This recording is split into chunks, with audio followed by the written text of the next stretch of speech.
प्रेम भरी राधे राधे।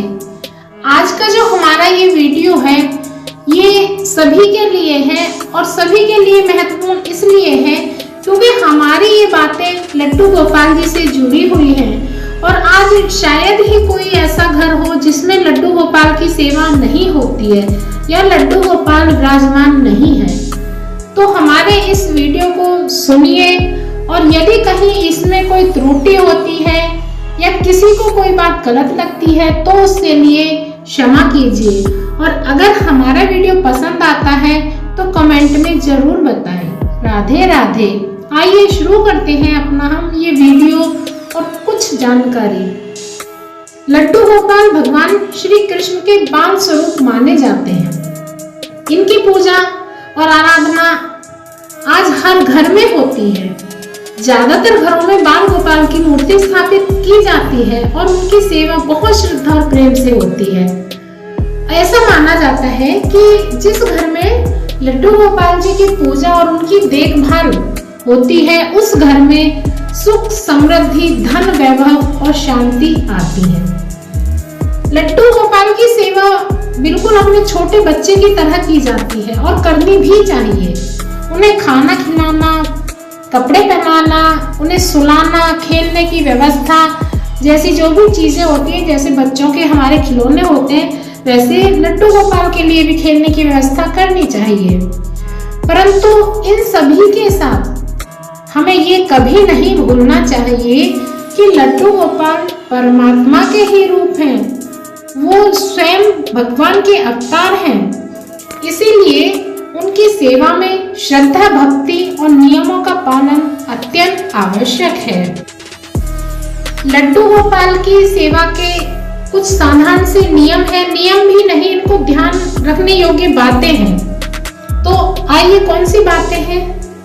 पहली बात है कि लड्डू गोपाल की माला का विशेष ध्यान रखना चाहिए। हर रात को सोने से पहले बाल गोपाल की माला जरूर उतार दें। दूसरी और सबसे महत्वपूर्ण बात है दिखावे से बचें।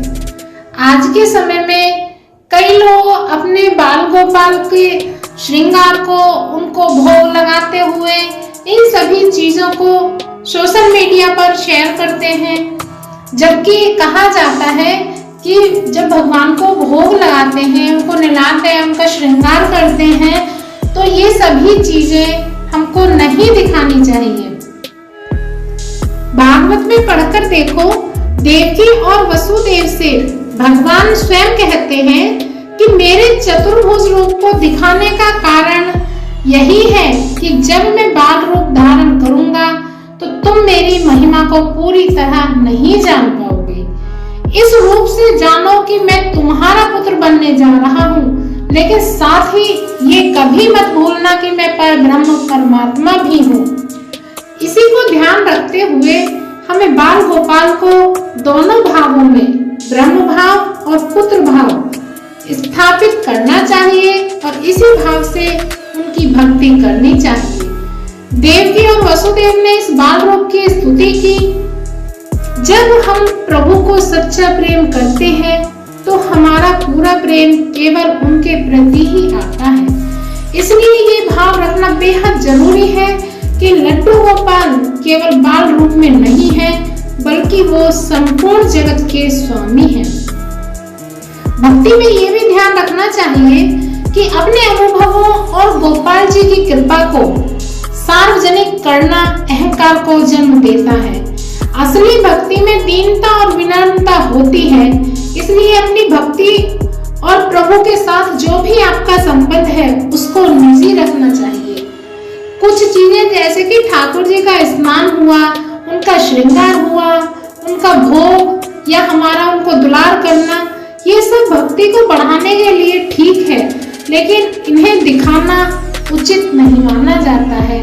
आजकल के जैसे जगह जगह पर देखा जाता है कि लड्डू गोपाल के प्रतिमा को या लड्डू गोपाल को सब लोग इधर उधर लेकर के घूमते हैं, जो कि कुछ ज्यादा सही नहीं माना जाता, क्योंकि हम लोग हर तरीके के इंसान से मिलते हैं हम रिक्शा में भी बैठते हैं, कहीं भी जाते आते हैं तो लड्डू गोपाल को थोड़ी भी ठेस लग जाती है तो सोचिए कितना दुख होता है।